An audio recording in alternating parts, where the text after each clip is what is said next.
What's up, everybody? This is your Uncle Bernie, man. I ain't dead yet.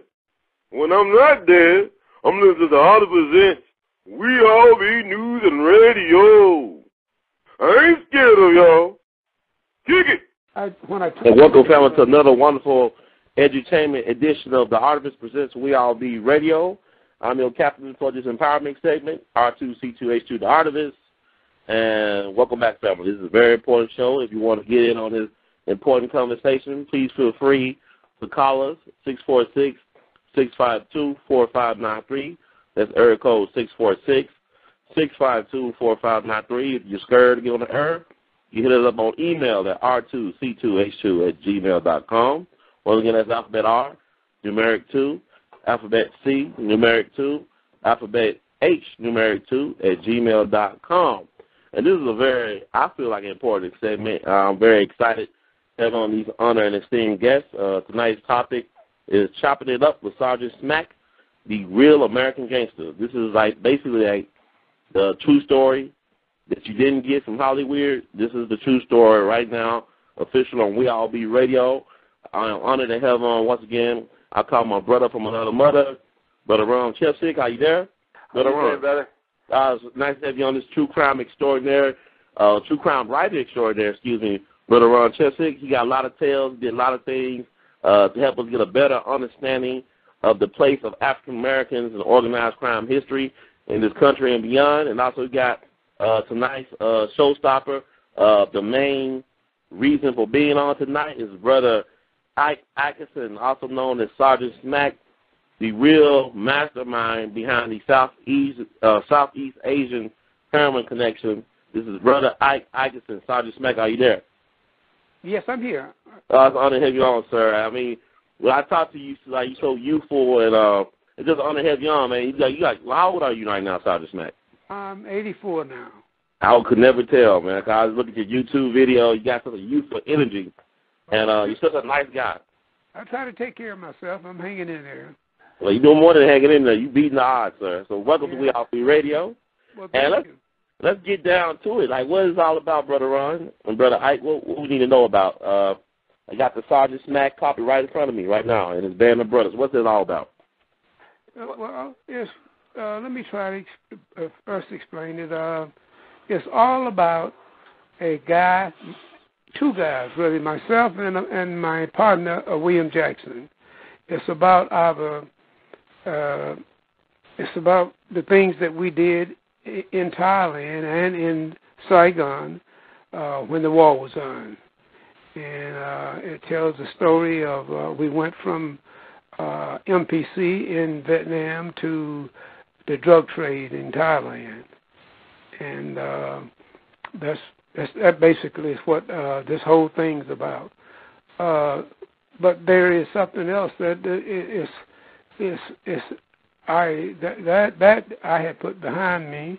And first, like I say, I want to apologize first to anybody that think that anything that I did harmed them in any way. I want to apologize for it.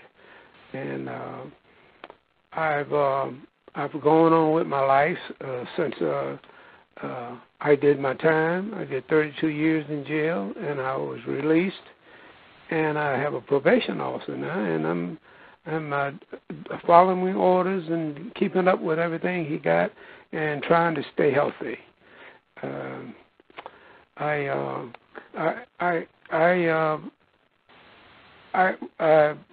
want to just say this. After I apologize here, which I know I have already apologized, I would not be where we are today talking about this, except that our friend Frank Lucas decided to tell the most biggest lie, in my opinion, that's ever been told about the drug smuggling from Southeast Asia. And that's what drew me back into the game. And my good friend Ron Chepesky, he came into prison to see me, and he's been on this case over 2 years, and I think he did a wonderful job on it. And that's where we are today. I just want to apologize to all our people for what the drugs might have caused them, but there's no use of having to tell a lie about how the drugs got in and how they were who got this or that. And Frank Lucas just absolutely just told a story like he had a part in it. He bought some stuff for me. He was a customer of mine, but that's as far as it went. And I just want to try to get that straightened out. Nothing against anybody. I'm going to let Ron take over here for a while to see. Right. That's pretty well in a nutshell.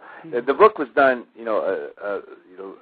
originally because Ike wanted to set the record straight, and he knew that Frank Lucas had been saying a bunch of lies about their relationship and about what happened in Southeast Asia and about how drugs were moved there, especially with the bogus heroin conspiracy hoax. And it's also, a response to that. It's also a very interesting story about African Americans in the international drug trade, because usually we deal with gangster stories, and I've written a lot of books about the black gangster. It's usually set in the inner city, the ghetto, and that type of a situation with a lot of violence. This story is completely different. It's set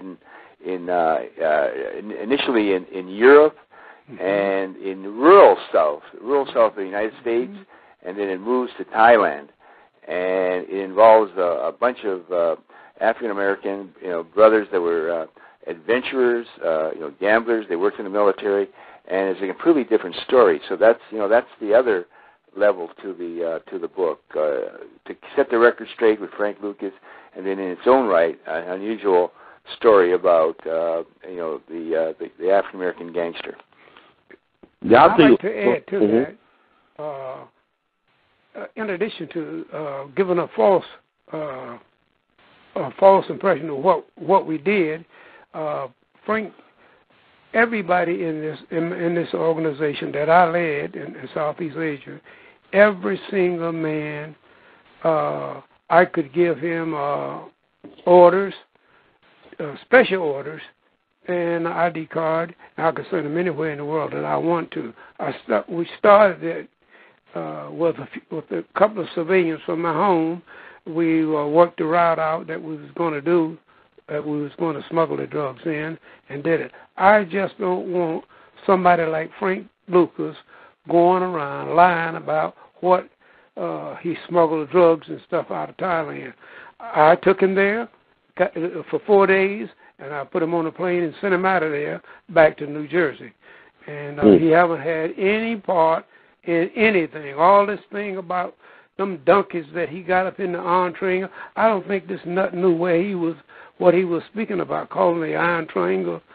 He took a lot of Mews and a lot of Americans up there, and he has no knowledge of the area, and he don't know that he would get ate up by the mosquitoes up there, and he just go running his mouth off about what he did, which is a lie. He was with me or under surveillance by me the 4 days I took him to Bangkok. I saw him, put him in the bed, and woke him up in the morning. So all the stuff he's talking about, him going in and getting drugs and bringing, never happened. And we got the man to prove it, and he can't in any way prove to anyone that we smuggle any drugs in bodies and stuff like that. That wasn't our thing. We didn't have to do that. Even back to 68 and 69, we were smuggling drugs in soldiers' AWOL bags. And up to then we went from there to the GI bales that every soldier is issued. We were very innovative on what we did, and I want to say this: every guy that was in our organization either had a high school education, a couple of years of college, and we could read and write, and we had just about could send any one man, whether he's going right back through Europe or through the Middle East or where, They possessed the knowledge to do that. Frank Lucas could not fit in anything in there. Nobody had been looking for Frank Lucas in there and everything. He just told me that he wanted to go to Southeast Asia, and I made arrangements for him to go and made sure he was on the plane to come back to the States. Also, I went with him. He didn't know, he couldn't get no passport in New Jersey. They told him he didn't have no birth certificate up there. He wasn't born up there. So I took him down to North Carolina in the county that he was born and reared in to get him his birth certificate. It was quite a scene down there. He ran into a girl that was about 8 or 9 years old when he left North Carolina, and they evidently had been good friends. And I just watched two people grab each other and in each other's arms, and they cried and everything like that. I think they had a very, very hard life down in North Carolina. Yes, Ron. Yes. Please feel free at any time to ask me any questions or anything. I would not be involved in this, Ron. I told Ron this before we started and everything like that. If he hadn't never told this lie about the bodies, dead bodies, and he messing with military coffins, I'm gonna tell you something. All the guys I had, about 9 of them, none of those people ever, never had anything to do with any dead bodies or anything. They don't know nothing about it, and it's been thoroughly investigated, and none of us have been charged or even, in my opinion, suspects. It's been a big investigation into this, and I think that those people are hip to the fact that Frank had nothing to do with anything over there. Just give me a minute. Go ahead. Yeah, I was just thinking about the fact that as I listen to you speak and talk, and a sophistication of you, because I know you didn't go to college. You have a sophistication about you, and you articulate things very well.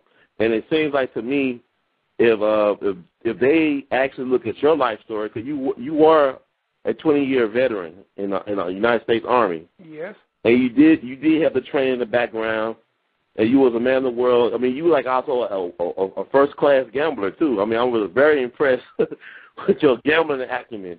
I used to do it for a living. You were very great at it, and also the way you talk to people. Because I see how people could call you the gentleman gangster. Because like how you talk to me, you already charming me already. You already got me in your hand. Thank you very much. You're pretty good at this stuff, man. You put people at ease. I saw Frank Lucas on TV a couple times. I talked to his daughter too. I said it's kind of hard to see him as the mastermind behind anything. Really, there is a really disconnect between the role that Denzel Washington played. Right. When we saw Denzel Washington in the movie as a sophisticated that's really business. That's really and when you hear Lucas, you could barely understand what he's saying. Yeah, that's Ike though. It's like he played Ike to me. Yeah. Like he actually was playing. That's right. That's what it sounds like to me.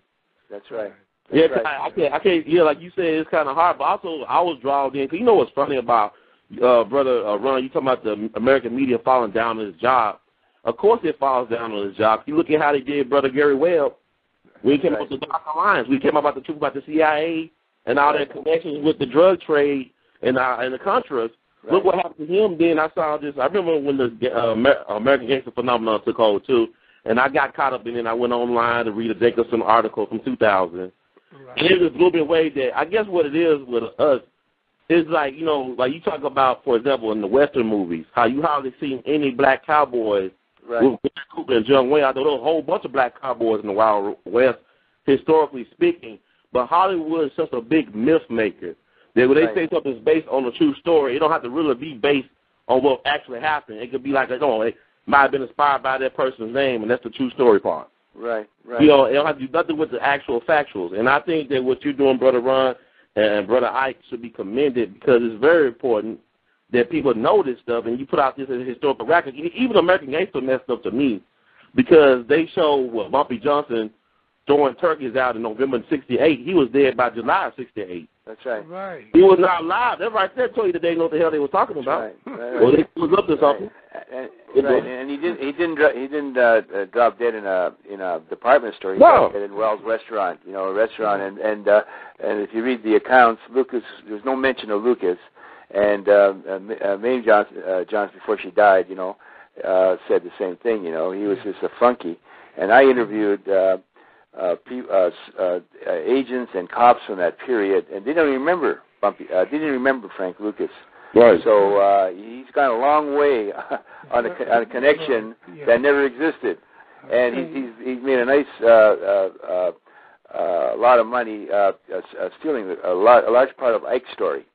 If you look at the story that he presented, there's many elements in Ike's story that Lucas stole and made his own. And of course, once Hollywood gets behind you, it's pretty hard to stop the momentum. And today, Lucas is an icon, and it's kind of funny because the agents that investigate him and gangsters from that period, former gangsters from that period that knew him, are just amazed because it's nothing like the real life Lucas that existed in the 1970s. That's for sure.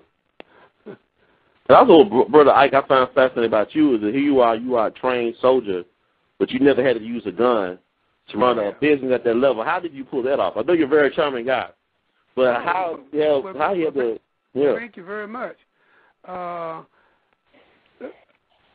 Frank Lucas was about the third guy that I did business with, and I had some experience.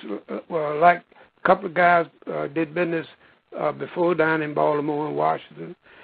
I was always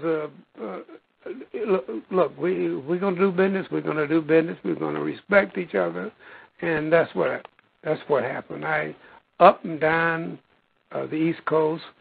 And I out in California, I had a friend out there that I gave drugs to, and we just we had a little principle about ourselves, and that's how I think that my story never until Ron came by, my story haven't been really told, and I just like to say I've already apologized for this to anybody anything that I did that might have affected them. I apologize for what I did, but I'm all fired up about this thing because I'm not going to let Frank get away with some cock and bull story that includes me and the guys with me, and then try to inject himself in it, be somebody that he wasn't. And that's exactly what he did. And if any time he wants to apologize and everything like that, I wouldn't mind letting him off the hook. But until then, he's fair game. Right. But I'll never allow him. And you remember me saying this to you. I'll never allow him. I'll tell it like it is. Right.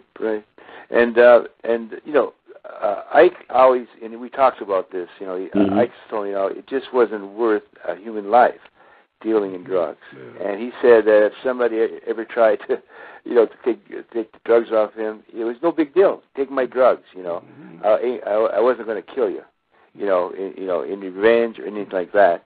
And I think Ike's personality and career show that you could be a nice guy and still operate as a gangster. You didn't have to be the typical. This is the irony. Right. The book that Lucas just put out, his autobiography, is called Original Gangster. Right. Lucas was not original. He's a typical, gangster from the 1970s. That existed in the inner city. Very violent. And Ike was not. Ike showed that you could use intellect and charm, and still survive in a very tough underworld. Yeah, I like to think about Brother Ike. When I was reading the great book you wrote, Brother Ron, with Brother Ike, I was thinking about his counterparts.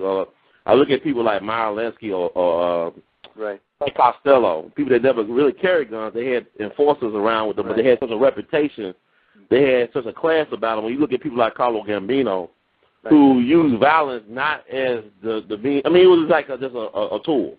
It was the ultimate thing. It was no Vito Genovese type of thing where I got to be this psychopathic or Mad Hatter, Albert Anastasia type of stuff going on. Right. It was the price of doing business, but violence seemed to be bad for business. Right. Right. Meyer Lansky was that's a good comparison between Meyer Lansky, the legendary Italian-American mobster, and Ike, because Lansky was called the brain, and he operated with his intellect, and when I talked to a lot of D agents, and they said Ike operated like a businessman. He didn't operate like a gangster, and that was one of the reasons why he was so successful, and that was one of the reasons why it was so tough to take down his organization. Yeah, brother, I was like to ask you this, because Brother Ron is reading some of the stuff you put out about some of these black kingpins, and Brother Ike is no exception to the rule. It's like so many innovative brothers came out of North Carolina, whether it be Brother Ike or Frank. That's right. When you think of it, Ike was born in Goldsboro.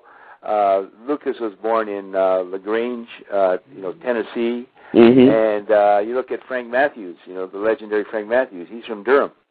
And Robert Stepney, who's not as well known as the other. He was called the Godfather of Harlem. Mm-hmm. Right, from North Carolina. He was another North Carolina, a man. And so it's really amazing. But I would say that these really legendary black gangsters, just were typical what happened, in the rural South, because there was no opportunity. A lot of them migrated to the North, seeking opportunity. A lot of people did it legitimately, and they went because of the criminal opportunities that were opening up, in the bigger cities in the North. Mm-hmm. Yeah, I always say Bumpy's from Bumpy Johnson's from. And Bumpy's from Charleston, right? Bumpy Johnson from Charleston, South Carolina, right? And I would like to say too, because I look at Brother Ike, I know he's a true Renaissance man. Let's read your book. You made him to a human being, not some one-dimensional cartoon or monster. Right. Like really, Brother Ike, you have nothing to apologize for, because you came from that era where it was a lot of things limited for a very intelligent black man like yourself, and you had to make your opportunities. You had to take them where you could. Because I know I was listening to Lena Horne's Pacifica radio interview a couple weeks ago she did back in '66, and her daddy was a hustler. She said, a black man who had a lot of intelligence didn't want to work with a man, whether it be black or white, and it was limited for because you look at Pullman porters. Pullman porters were respected in the black community, but a lot of them had PhDs and master degrees. They couldn't be a chemist. They couldn't be doctors and engineers. Right. Because they weren't hired to do so. So to me, you like one of those intelligent brothers and sisters I always read about who had a frustration. But instead of them, getting you got back at them. You made a way when everybody said there was no way to make. So I applaud you on that. This is for being this inventive and knowing how to improv. Well, you look at Ike's career before he entered the big time world. He was very successful. He had some problems in the military, but he got over them through sheer hard work and determination. But he ended up as a master sergeant. When he retired, he had a very nice pension. He was a young man, 17, when he entered the military, and he had a very successful, legitimate life, before, and also, he gambled in the military. He got out. He had $60,000, and he was able to buy a swimming pool, the only swimming pool in his whole neighborhood in Goldsboro. This was back in 1963. So he didn't really have to do the gangster route, and enter drug trafficking. And he does have one regret, and I could probably talk to you about that. He wished he would have taken advantage of the GI Bill after the Second World War, and that would have given an opportunity, to enter some kind of legitimate career, like one of his friends, Kenneth McNeil, became an electric engineer, and so I does have some regret from that. But if you look at his career and compare it to Lucas, there's no comparison. Ike was a much more sophisticated, individual. Yeah, I'll definitely agree with that, because I've been reading the book. Like I said, it's a fantastic read. It's hard to put down. All to say, you just say I co-sign on that, because I just find it, really refreshing. It's fascinating to me, because it's like you didn't have no problem. It's like you always knew who you were at all times. It's like you was always, because you were so at ease in every situation. It's like you already knew who you were, but you know you were living all these different lives. I mean, what your family say about that? I just basking in the glow of your comments. But one of the things. One of the things that amazes me is that I met Ike in prison. When he was still in prison, and we talked about. I went there because I interviewed Frank Lucas, and he was talking about this guy named Mike Atkinson, and saying the coffin's this. I did this, the big Asian, and Ike was sort of like his flunky and all that.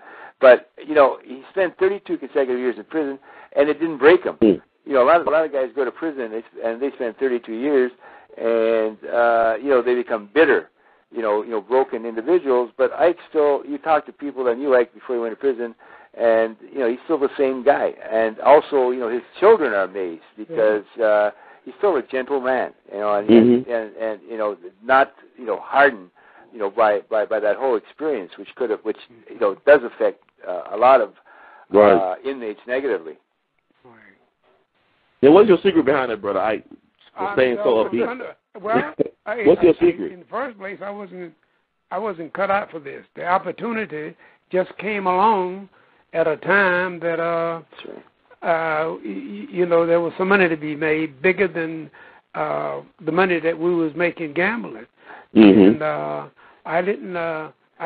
When I went to Thailand and I discovered a route that I could smuggle the drugs, I told my friend, my co-defendant, William Jackson, that I could no problem get anything in that we needed to get into the States without anybody knowing anything.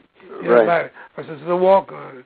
Nobody knows it but me. Right. So that's how I got in the drug business in Thailand. Right. At that time, though, I had I came in. I came in from Europe, and I was so successful in Saigon, and I stayed there.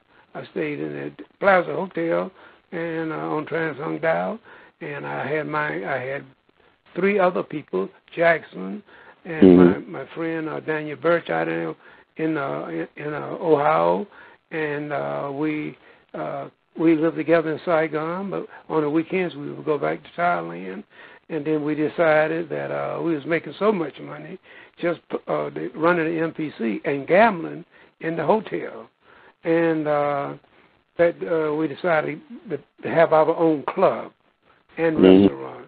So that's what we did. Jackson and I are not the first ones to start a black restaurant and a bar in Thailand, but the man that started it was named Robert Johnson. He was from Europe too. Greensboro. Yeah, Greensboro, North Carolina. Another. Yeah, we was gamblers. Right. That's what we did. That's what I did. I retired 1st February 1963, and until 1968 or 1969, that's all I did. That's all we did was gambling. We had our spots in Europe where we played at and everything, which included Spain, all the way over to Germany, anywhere there was American soldiers or contract workers. Like this, what's the name of that company? The Halliburton. Yeah, Halliburton Company and everything. He's talking about the defense contractors. Yeah. He took money off the defense contractors before anybody knew they were. This was back in the 60s, 70s. The Halliburton types. Dick Cheney types. Yeah, and I got into trouble just before I got out the service. I was playing poker with the officers over in Wiesbaden, Germany. And I think everybody in the gang knew that I was not an officer at that time. I had been an officer, but I wasn't one at that time. All the problems I ever had when I was in the service was from me gambling. I gambled with the officers in the officers club in Wiesbaden, and then my colonel, he was so upset. He said, I hate to do this to you. He said, but we're going to have a court-martial. So I got court-martialed, and... but you survived it. Yeah, and listen to this. You're not going to believe this. General Clark that led the American forces in Italy during World War II. His son was the president of his son was the president of the court that was trying me for playing gambling in the officers club and everything like that. So he took 3 strikes from me and everything like that. But when we put our case on and everything like that, Major Clark knew that the officers knew I was there all the while. I was one of the regular players, and nobody said anything about it until one guy one night, one captain one night decided to blow the whistle. And so I got in a little trouble about that. But Major Clark was convinced that several people that testified were aware of the fact who I was in that game and everything. And after I retired, I went back to the States and retired in '63.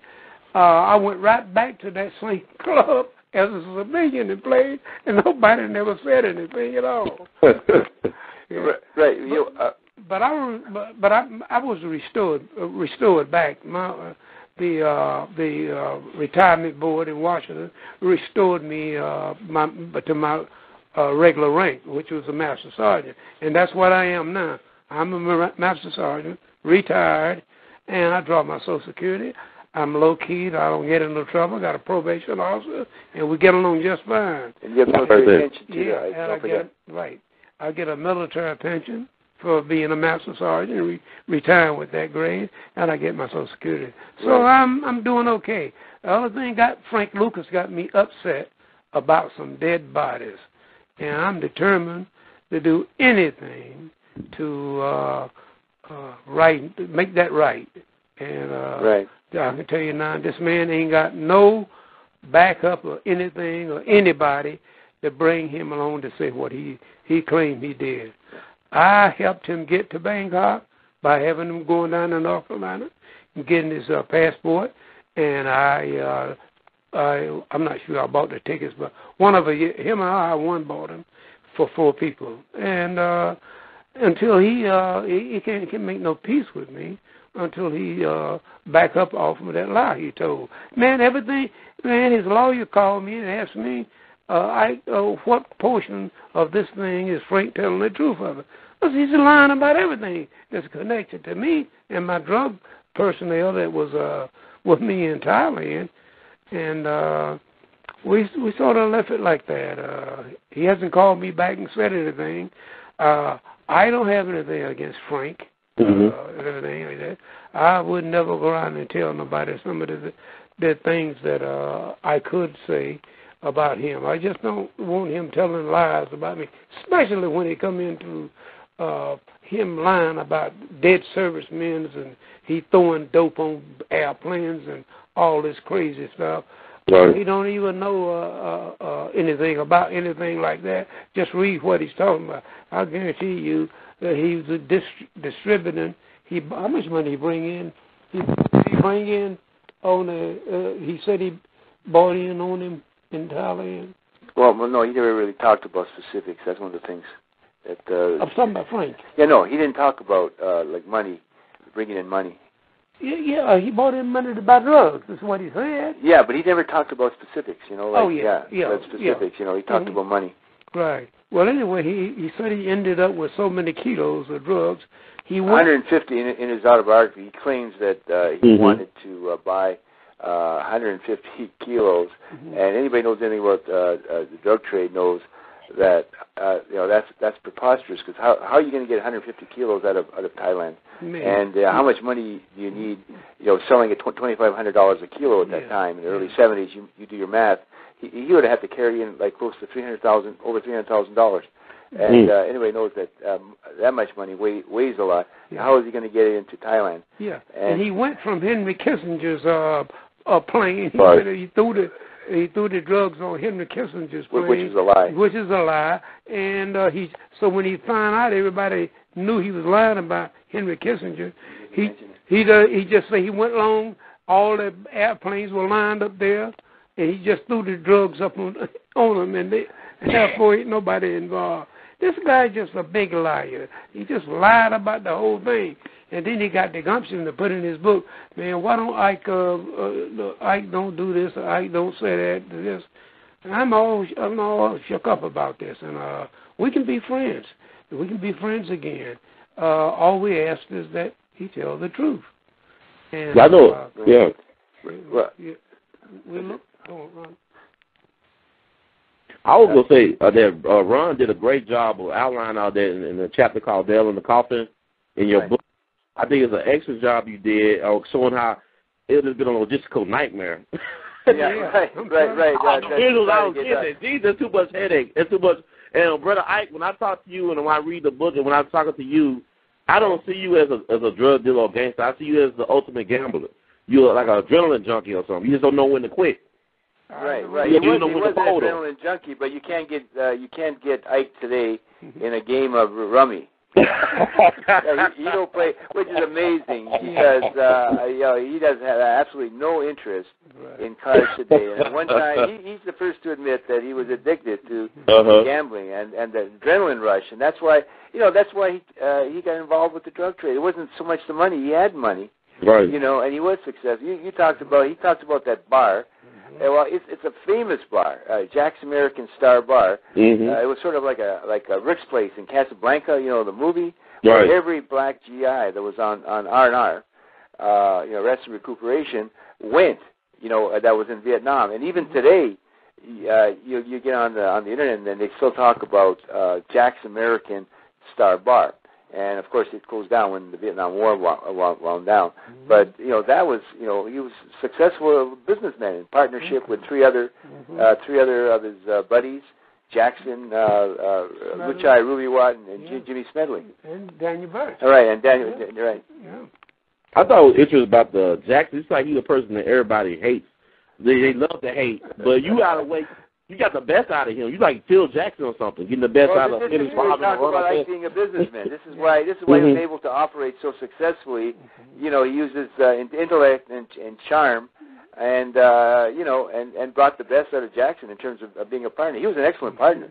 Yeah. Jackson knew how to sniff opportunity, but like the book shows, a lot of people didn't like him because of his personality and the way he operated. But together, Ike, they fit like a hand in glove. Yeah. Wouldn't you say, Ike? Yeah, on that thing. So. And Herman Jackson. Of course, he's dead now. He died a couple of years ago. But and that was the beginning of the end of Ike's organization, because Ike went to jail soon after Jackson went down because of the Denver connection, which you read about, and he couldn't find an adequate replacement. It was something like a multinational corporation, except it was criminal, and he couldn't find the right CEO, chief executive officer, to keep the organization functioning well. And that was why, I think one of the big reasons why the organization started to falter.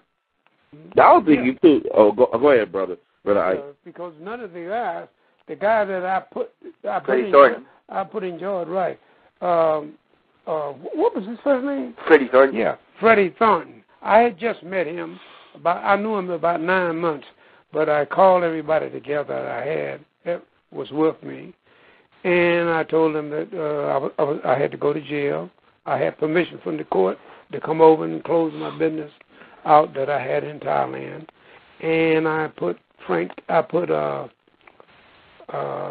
what's his name? Thornton. I put him in charge. He was a newly discharged. Everybody with us were former, all was on active duty servicemen.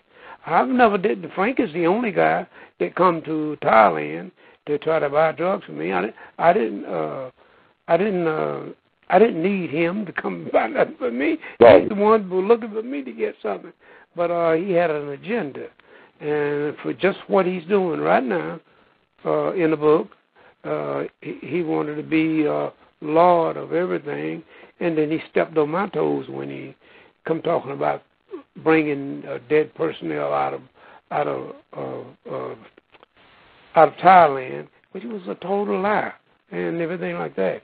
And I think if you or anybody else read the investigation made by Ron, I think you'll find out that you won't think that Frank was all this stuff. He throwing drugs on any plane, any planes on the tarmac. This guy just lied outright. And I guess he figured nobody wasn't going to challenge him. Well, they didn't. I mean, you get on the internet and everybody treats the cadaver heroin conspiracy hoax as fact. Right. You know, and essentially, you know, our book is the first one that really examines it and looks at it and shows that it, you know, it was ridiculous. You know, you couldn't operate. It never existed in the first place, and even if it did, it wouldn't have lasted very long because it was logistically, as you pointed out, you know, impossible to operate. Right. And I'm here. Anybody that disagree with me or agree with me, what I say about what happened is I'll stand on it and I'll protect it because I have the truth. And so I'm here. Anybody want to talk to me about it, but don't come calling me about some dumb thing that Frank Lucas say and everything like that. He's a dumb guy. And I've seen so many people saying, "Oh my God, this guy done this, done that." They don't examine the facts of something. They just they want to be satisfied that, oh, he can say I made $50 million, I made $25 million, like they're gonna get a dime of it. He is a doggone guy that owes me over. Well, I'm gonna put it this way: he owes me about $800,000, but we let him tell it and everything. He got $14 million. I think he was telling me one time that I ain't gonna pay you. I got $14 million, but I'm not gonna pay you. This guy keeps something going. But like I say, I'll make up with Frank anytime. I don't this particular thing I'm doing now. We can talk with everything like that, but he's got to tell the truth. The big lie he told about bodies and things. I wouldn't have stood for anything like that. Right. And none of the guys that I that was involved with, active duty or retired, they wouldn't do anything like that. We didn't have to do anything like that. I had the route that I bought stuff in and the way I bought it in, and I can sit up and tell somebody what it was and how it worked. But this man, Frank, you know, he sort of just opened his mouth and say anything, and I guess he think nobody don't want to do it. And what was that, Ron? He was telling me about about the agents in his book. Right. Yeah. I want to ask you this though. I'm curious because you like you're a very intelligent person. I want to know what you saw in Frank Lucas. What made you want to do business with him? What did you see in him? I know your nephew introduced you two. What was it that you saw in Frank and said, maybe we could do business, I could do business with this guy? Because he's on your level. Be honest and tell you the truth, I made more money with Frank Lucas than I did except one other guy. And he's dead now, but I'm going to tell Ron who he is. I've already told Ron who he is. But I'm not going to use his name here or anything like that. The police didn't get him. They lock him up, and but privately, I want him to know who I'm talking about. And let's see if anything else I want to say on this subject. If you looked any further in this case, you have to go back to see who the personnel involved in this and who got indicted for it. Frank Lucas had nothing to do. They didn't indict Frank Lucas for doing nothing around because he didn't do nothing with us. When my organization failed, everybody failed, had done something wrong. They haven't put nobody, let somebody slide or anything like that. But he tried to muscle in on that. What I mean by that, to muscle in to testify against some of the guys that was in my organization. I had introduced them to him the 4 days when I brought him over from Thailand, and he's trying to. I guess he was trying to meet one or two of them and beat the price that I was charging him and everything like that. And be honest and tell you the truth, I never put any drugs in Frank Lucas' hand. And the reason I didn't do it was because really, deep down, I didn't trust him. And anything that he got from me, he got it through his brother Shorty, not for me. If he had some money for me, he give it to his brother Shorty, and he give it to me. And so, but I'm willing to forget all of that and everything like that. Frank and I can get together, but like I say, he must tell the truth. If he don't, fine with me. I'm not changing anything I had to say about him because I haven't told no lie about him. But I would give him some slack. That's all I got to say about it. I wasn't with him. I've been in the car with him, riding up and down one of them streets over there in New York that I don't even remember. And all he talked about was Nicky. He called his brother Shorty and said, "Oh man, did Nicky do this, Nicky do that, and what do you think about it?" And when his brother tell him if it was good news, he just laughed about it and everything. It was Nicky Barnes, right? Yeah, right. Now, let me just say this to you: if Nicky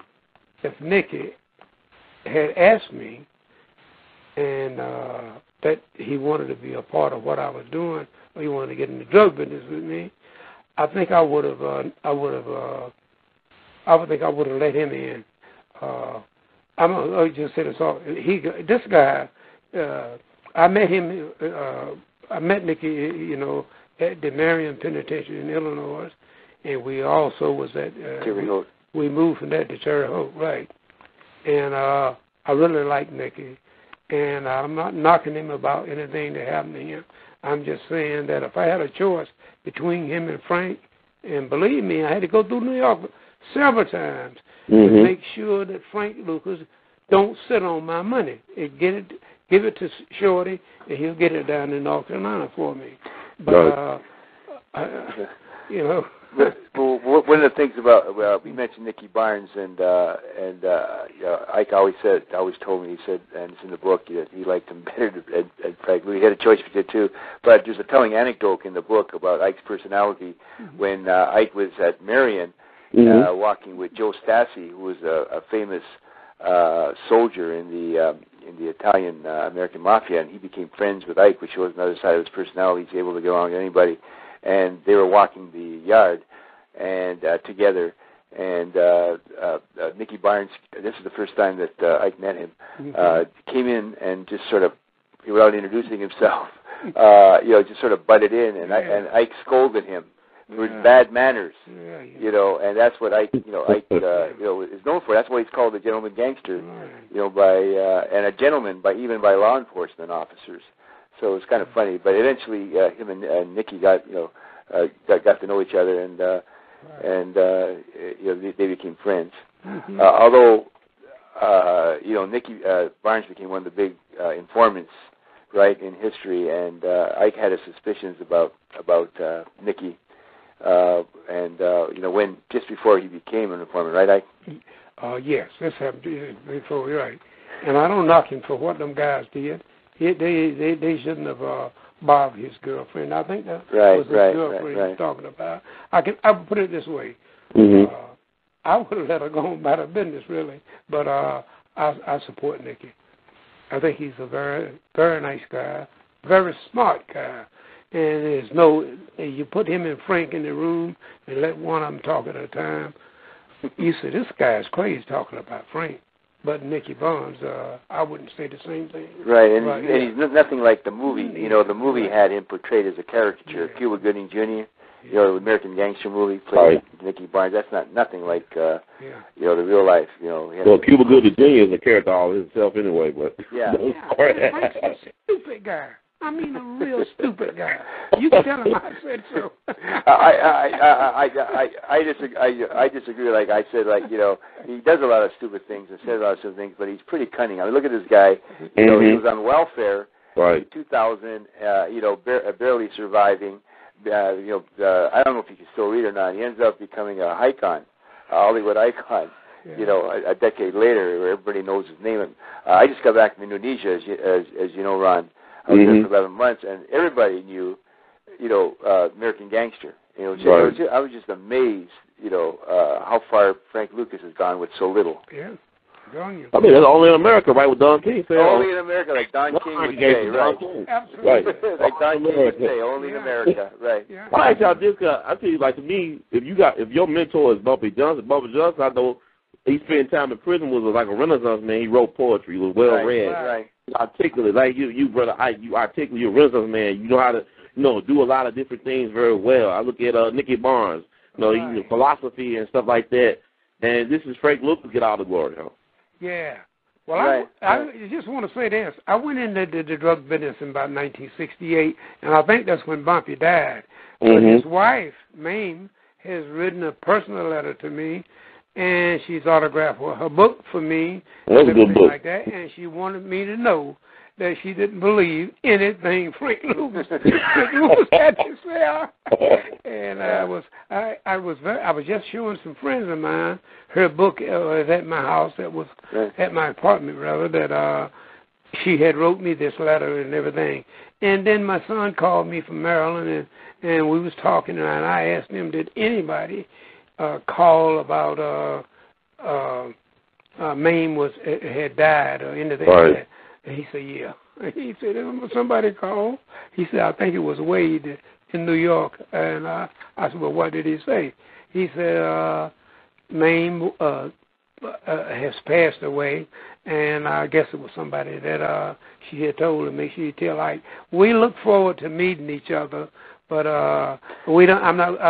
We don't go to New York until next month. Right, we're going to go mid-July, do a book signing at Black Star video in. Right, I'm very sorry about that. Yeah. She seemed to be a very nice person, the kind of person that I like, and I wish God bless her, and I hope hope to see her in the afterlife. No time soon, right, brother? No time soon, right? Right. Well, excuse me, Ron. Yes. Yeah. Well, let me add a couple things here. If some of your listeners want to dialogue with Ike, Ike's got a Facebook page. Right. Please promote. Right, yeah. Right. He's pretty good at that. So he's pretty good answering. So you could try that. And we got our website too, www.ikeatkinson, ATKINSON, Kingpin.com. www.ikeatkinsonkingpin.com. And we just got the copies in today, the print copies. And we're excited because the book looks great, and we're selling books directly from our website. And every book that we sell from there will be autographed by Ike and myself on that. And if you want to buy it, you could also get it from your bookstores and from Amazon, but you'll be guaranteed a signed copy. And we'll be on tour doing book signings, and they can go to the website to keep up with the event calendar. That's dope. We got one caller. He's been waiting patiently. Want to ask you a question, Brother Ike and Brother Ron. Is Brother Matthew, are you there, Young Black? Yeah, I'm here. Oh, man, it's an honor to have you on. This is Brother Young Black. He's a rapper extraordinaire, a scholar activist. How you doing tonight, sir? I'm doing fine. And yourself? I'm fine. I can't complain. And, you've been listening patiently to the conversation. You got Brother Ike Atkinson, Sergeant Smack, the real OG, the man who masterminded the Southeast Asian connection in terms of the heroin, who was the success, who actually Frank Lucas took as his own. And we got Brother Ron Chesick, one of the best true crime authors on the scene today, and an investigative journalist on the air with us. And you got the accent. How do you do? Yeah, first thing I got to ask is, I've been listening and I've heard about how a lot of things that Frank Lucas said weren't true. About how much percentage of that would you say is true? Well, I think the percentage that's not true is probably a lot easier than what is true. It's almost I'd say about 90% of the stuff that Lucas has said about the relationship with Ike Atkinson is false. And let me tell you something. I'll tell you what happened when that article came out, famous article by Mark Jacobson that came out in New York Magazine in 2000. Frank Lucas was an obscure, ex-gangster, living on welfare, and he met this kind of naive, excellent writer. Mark Jacobs was an excellent writer, as far as me as a journalist, but he really didn't do any investigative reporting. And so Frank Lucas told him the story, and if you read that article, it gets wilder and wilder as it goes along. I mean, this idea that they would put drugs on Henry Kissinger's plane is totally absurd. I checked that out in my book. And also that he would go into the Golden Triangle, having no military contact and no connections in Asia, and go directly to the source because his, quote, cousin, and he's not his cousin, Ike's not his cousin, would give him up the source. What drug trafficker would give up the source, of this heroin? It's totally absurd. And the problem was, 3 months after that article was written, nobody would remember that article, but these suits in Hollywood saw this article and said, what a great story, we'll turn it into a movie. And then Lucas was stuck with that. He couldn't retract that because that's what got him to Hollywood. And so that's what I always call him a version of Walt Disney's Pinocchio. The more he talks about the story, the longer the tale gets. Yes, and I heard Ike earlier, how he said that, they have a little bit of bad blood now because of that. But me being in the entertainment business, I know a lot of things that are put out these days are meant to entertain. So that being said, you all don't see that as a form of entertaining other people, even though a lot of it is a lie. I mean, predominantly most of the stuff that's out nowadays is a lie, like people giving up their lives for selling drugs and making millions of dollars to sell drugs to do rap music, and they don't even make nothing but a couple $100,000 after the labels get it, stuff like that. So seeing it how, but remember, the entertainment it's a true story. It's supposed to be based on a true story, so some of it's got to be true. Some of it's got to be true. It's entertainment, yes, but I mean, if you're going to claim that it's based on a true story, and because every story is is fictionalized to make it entertaining, like you said, but I mean, the story that is presented by American Gangster is preposterous. I mean, it's absolutely ridiculous, as Ike would say. Yeah. You want to add something, Ike? No, I just want to give word to what you're saying. It don't make a whole lot of sense. He picked the wrong thing, man, about dead servicemen. People that are served within the service and everything like that. And, like I say, we might never get together or never speak again to each other again because of that lie that he told. But that would be something that he would just have to retract. Right. And all this thing about Thailand and everything, the 4 days that he went there, he went because he wanted to go, and he asked me to help him go, and that's what I did. Right. And Ike has publicly challenged Lucas to a public conversation about their respective stories, but we haven't heard a peep from him. Right. Yes, I got a question for Ike, because I wanted to know something from that Ike can tell me. The question that I have is that after he put that article out, Ike, how did that personally affect you within your daily lives and the connections that you've already had? Tell them about the letter you wrote to the New York Magazine. You wrote a letter to the New York Magazine. Yeah. I've never seen anything like this happen. I'm in the joint. In jail. I'm calling it joint. I'm in the jail, and somebody comes to me and shows me an article in the New Yorker, and what it was about this reporter was writing about Mark Jacobson. Mark Jacobson was his name and everything like that. And so it was once I saw you talking about making an interview of a big drug dealer and everything. It was good news to me. I enjoy reading about things like that. And I started reading the thing, and oh my God, the next note, the man done injected Frank Lucas is my life, and he just went to telling all the things he did in Thailand and where he put the drugs, how he got them back to the States. He threw them on, put the drugs on Kissinger's plate. There's a whole lot of great. This is the guy that I took to Thailand in 1970. I'm positive. 74. And and he was just determined. He wanted to be somebody else, and he wanted to be somebody big. He can't do that. I appointed Thornton to be in charge of when I when Ike failed and got ready to go to jail, when I went back to Thailand to close out my business, I put Thornton in there. That's what the record shows in the DA, and that's what happened.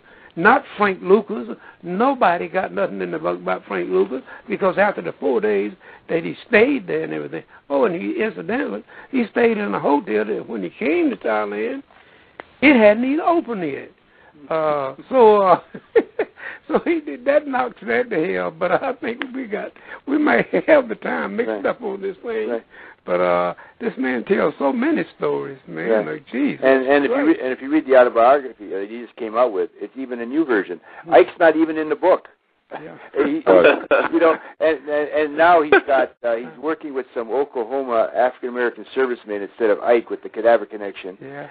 He talks about Jack's American Star Bar. He calls it Richie's Place. Richie's Place. Richie's Place. And he doesn't mention names. He uses this character 007, which sounds, I always said Lucas could have been a fiction writer if he knew how to write, because his imagination is really fertile. And that was Ike's partner, Luchai Rubiwat.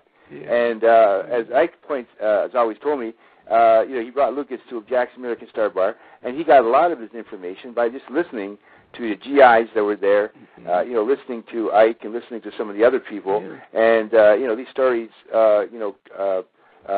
kept with him. And then when he hooked up with Jacobson, he had a great story to tell, but it wasn't true. Right, and this is real crazy. At that time, about 1968 or 1969, in Thailand, Jackson, my co-defendant, had already, with Luchai, who became our partner later on in our restaurant and nightclub, they had a nightclub. And every black guy that ever been to Thailand back in those days, back in the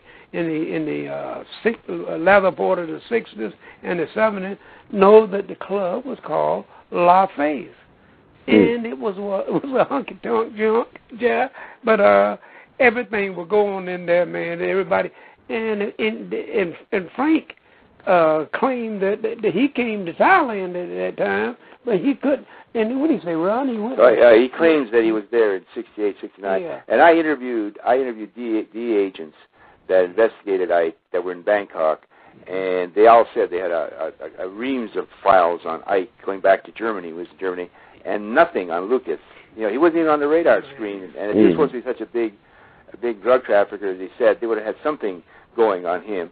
And none of the agents I talked about ever recalled. This is going into the early 70s, 1973, and the DEA records that I got access to had Lucas coming to Thailand in 1974, which is exactly what Ike said, and some of his people even confirmed that. So, and Lucas is very smart. If you read his autobiography, he never mentions dates and he never mentions names, so you can check out the names.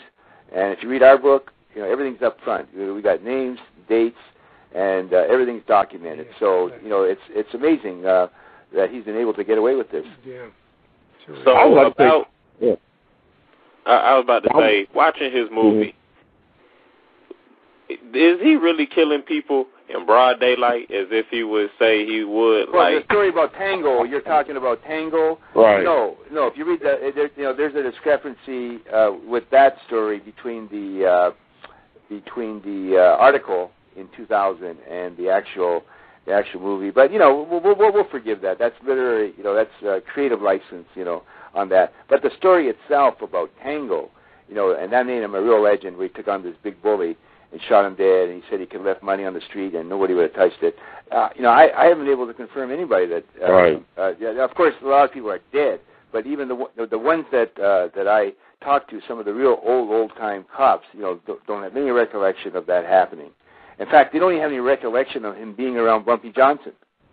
Like Mame Johnson pointed out, in her book. Yeah. And he made himself. He's gone a long way on nothing. He's really distorted two big gangster reputations, Bumpy Johnson and Ike Atkinson, and he's able to get away with it because the press has been lazy. They really haven't checked anything out. Yeah. I think, I just want to say that's definitely important. That's why we should know about the truth, because the fact, to me, is better than the fiction. The fact that a brother could build a major multinational corporation, like you said, Brother Ron, and not even use any threat of violence, never carried a gun on his person, although he was a trained killing machine. He could kill people, but he never resorted to violence and used sophistication in his mind to achieve something that was very exceptional.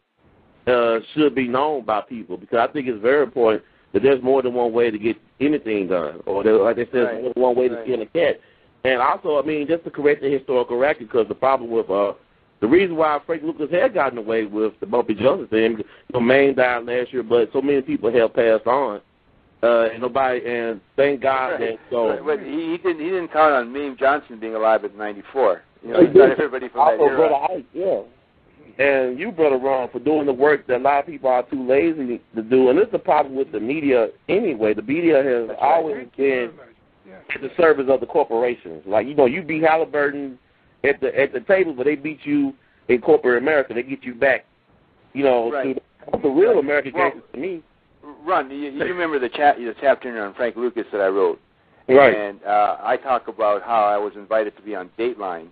NBC when Frank Lucas, the movie, they were pimping the movie with Denzel Washington and Russell Crowe and all that, and they're going to get on Dateline. They're going to do a real nice story, so they invited me on. Right. And I said, well, you got to talk to some other guys. So I got 3 or 4 other D agents and all that, and we all contradicted Frank Lucas's story, and so they couldn't use us. And so I got a call saying, "Wow, we're going to do a real in-depth story about Frank Lucas down the road." And so what they went with, the day before the movie was released, was what's his name, Matt, the Lauer, and Russell Crowe and Denzel Washington, and these were the experts, that were going to talk about Frank Lucas. So and the reason for that was that NBC and Universal had a connection.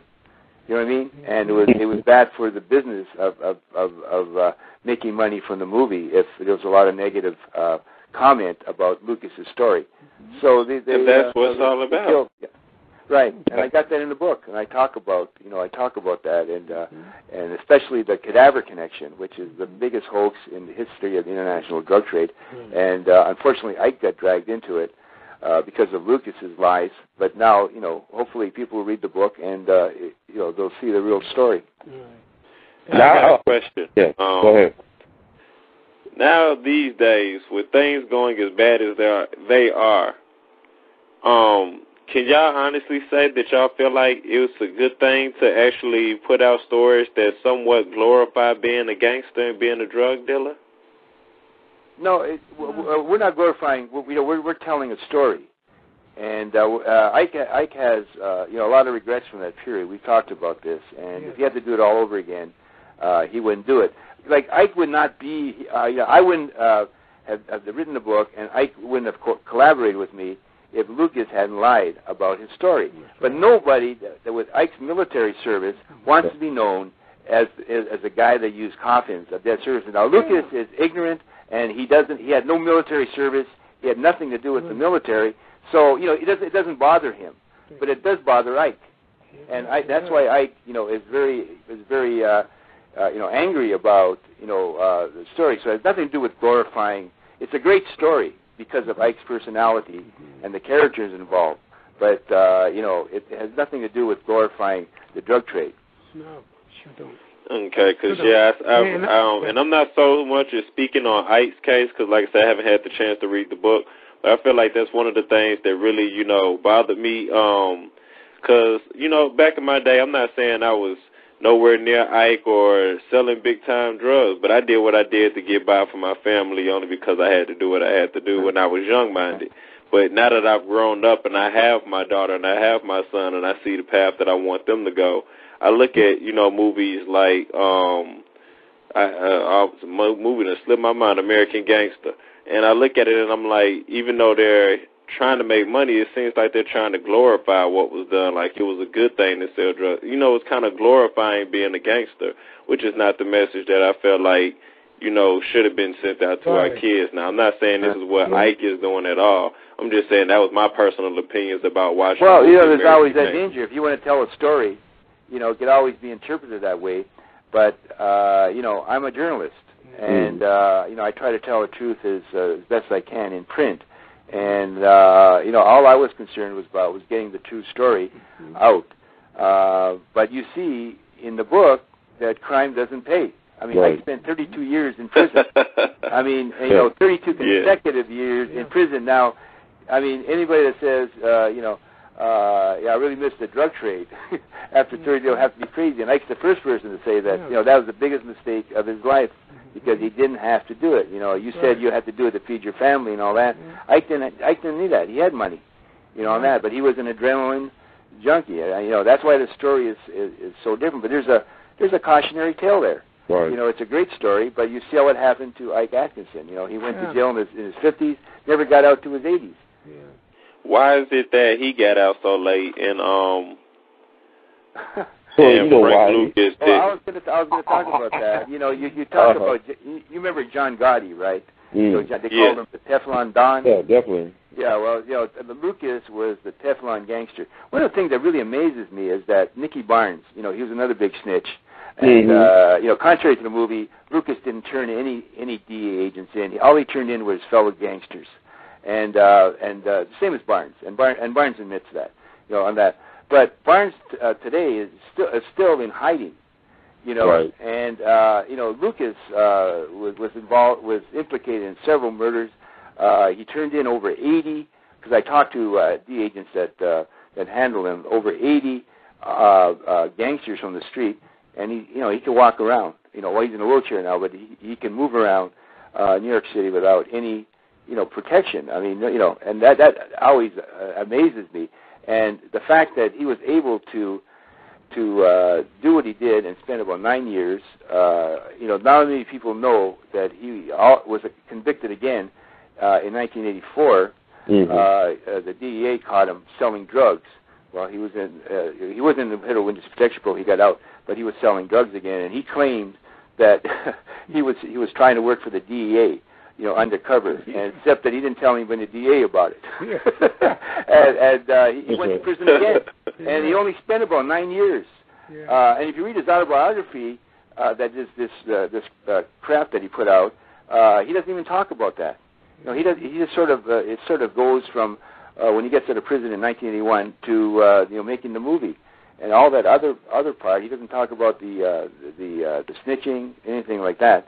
So it's really amazing to me that this guy has gotten so far and so little, you know, in his life. Yep. Yeah. And he will say anything, and he's a loudmouth and everything like that. He thinks the louder that he hollers at something or somebody, that it's going to happen. And he really, don't get me wrong, he was okay with the money. Several times I had to chase him down, see his brother and everything like that. He just wouldn't mind. I have nothing against Frank, but what he did, the lie he told about those dead servicemen, he didn't put me in it, but he said something. He made some reference to a guy that he called. He didn't want to get Ike in it. What was the guy name? Excuse me, Ike. Who was that? The guy that he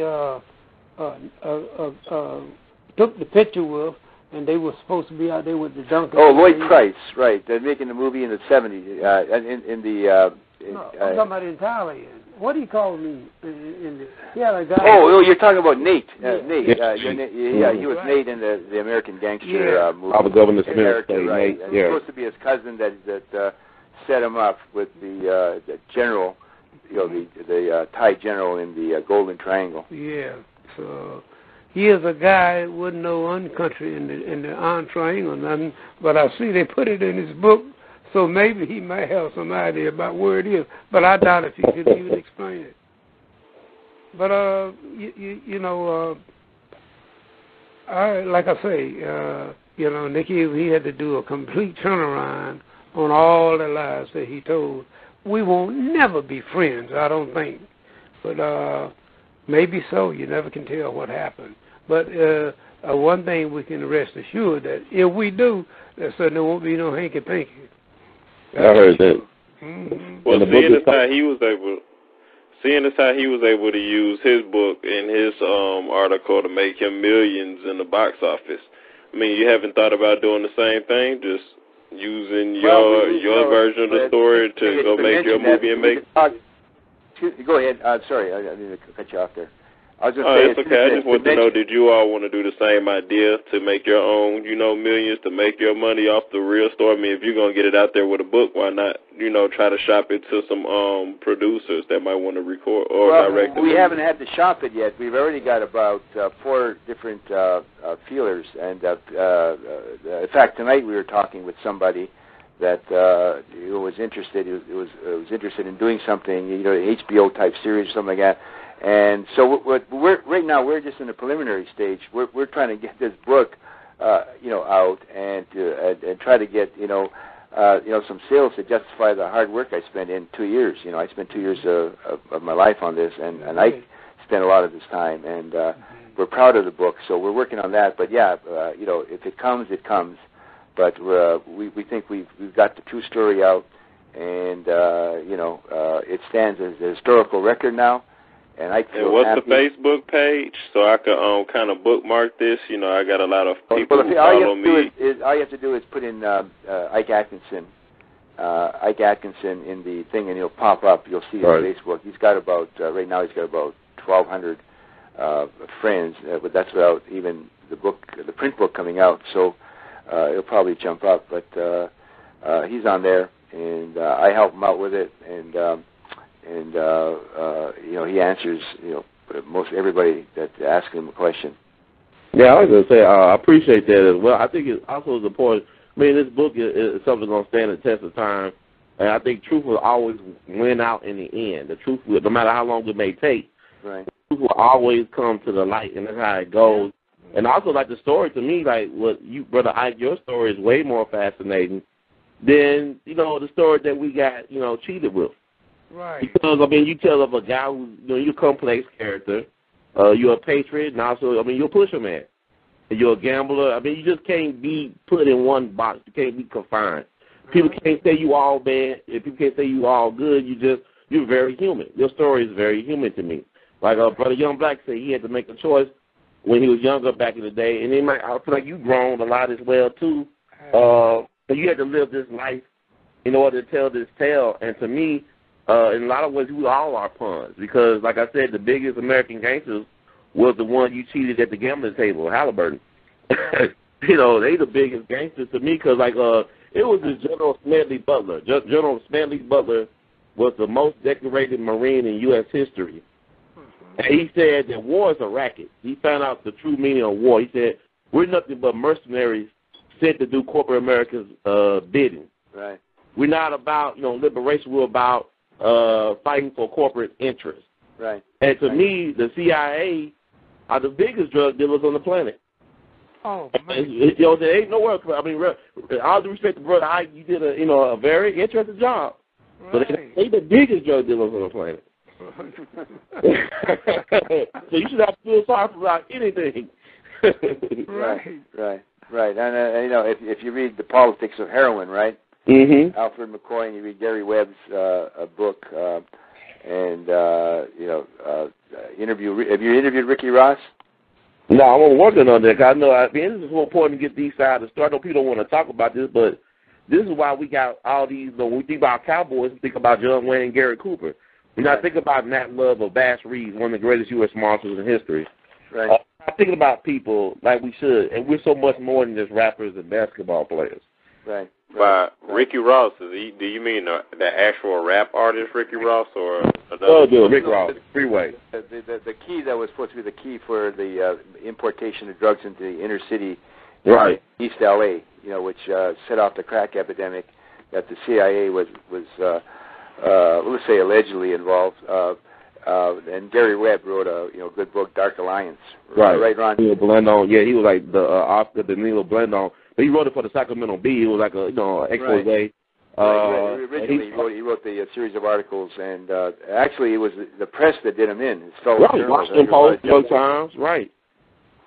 the same press that glorifies the American gangster are the same ones that did in A Terrific Journalist. That's right. With a lot of integrity and Gary Webb. And you can go online and read the whole thing, thank God for the internet. But I'd like to thank y'all once again for being on this show. I mean, it's always an honor, Brother Ron, to have you on. And Brother Ike, I was truly blessed. I mean, I think you missed your calling, man. You're supposed to be like a mega church minister or something. But you're too honest. I don't know. I think you're too honest for that. But but you got. I'll tell you, Ike just stepped out to the bathroom. This has been a marathon session. And, Ike's 84 years old, and he's an amazing trooper. And if you see him in person, he's amazing. He doesn't look 84, but he just went to the bathroom. So I'm here, and I could sign off for Ike.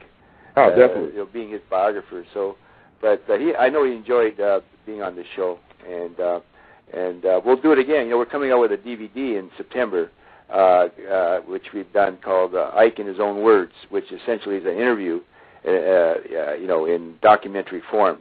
And so, if you want us back on the show, we come back again, and then we come back periodically to track our progress, what's happening. Hopefully with any kind of film treatment or whatever. I definitely. It'd be an honor to have you on. You always welcome, Brother Ron. I really appreciate you. Well, it's one of my favorite shows. You're always prepared. You always read the book, and you're always prepared. Great stuff. You're a brilliant writer, man. I really enjoy your work, but you just got a talent, and I'm glad you're doing this. It's not a question of if, it's no matter when. Well, thank you so much. Here comes Ike back. He looks a little weary, but he's gonna. They're signing off, Ike. We're at my house here, and all week, and we're doing interviews and talking about the book and planning strategy. So we've been pretty busy, but he's going to get on the phone right now. Pick up the phone, Ike, and say goodbye. Okay, here you go. Okay. Well, I hope we didn't take up too much of your time. Oh, no, it was an honor. I'm glad that you are. So, like Brother Ron said, you're such a trooper. And I really enjoyed you. Like I was telling him that I thought you missed your calling. You should have been a minister. Saved so many people. You just don't know it. You think you heard a lot of people. You saved so many people. Yeah. The trouble with your life. It was a testimony. It's a beautiful life. And I'm glad. And it was truly an honor that you blessed our audience here today, sir. Or tonight, rather. And I look forward to hearing more great things coming from you in your account. Well, it's a pleasure. And you just call Ron anytime, and we'd be very glad to furnish whatever information we have. Yes, sir, it's an honor. And in the words of the great Duke Ellington, I know you're a boxing fan because Brother Ron did a great job. You got a chance to meet Sugar Ray Robinson. I guess one good thing that Frank Lucas allowed you to do was be able to have some time with Joe Louis. Right. Well, that we talked about how much of the story is true. Actually, Lucas did have a good relationship with Joe Louis. And, right. I can acknowledge that, but that's one of the few things that that are true about their relationship and about Lucas's story. Right. I have a relationship with Joe Louis too because I met him in what year this is? 1943. 1943. But when Lucas introduced me to Joe, he also introduced me to Martha, his wife. His wife. Oh, wow. Yeah, and we were at a hotel in New York, and Frank was being tried on a case out of New Jersey, and Jeffrey Hoffman represented him, and the plan for Martha and I was for Martha to go down and sit on the front seat of the courthouse, but they said take Ike with you, so I went with her to the courthouse and watched this guy defend Frank. This big drug case wasn't all that big. They just found him with a few ounces or something. And after about 30 minutes that we was in, Joe Louis came in and he sat beside Martha and I. And you could see the jury who was saying, that's Joe Louis, They were saying to each other. And I thought that was rather neat. Yeah, and he got found not guilty too. The grand jury, that was a case he caught, and there wasn't no publicity or anything about it, but it was a case that he had caught, and the feds, they were going to stick it to him if they caught him. This is before all this cooperation started and everything like that. Before he ever started snitching off on people. This was a time that he was other than me, my nephew telling me that he was supposed to be a big man in New York. I didn't know that much about him anyway. Mm-hmm. But I certainly enjoyed my conversation with you tonight. And Ron, I was behind whatever Ron says, that you can call him anytime, or me for that matter. I'm going to probably end up referring you to him if you call me.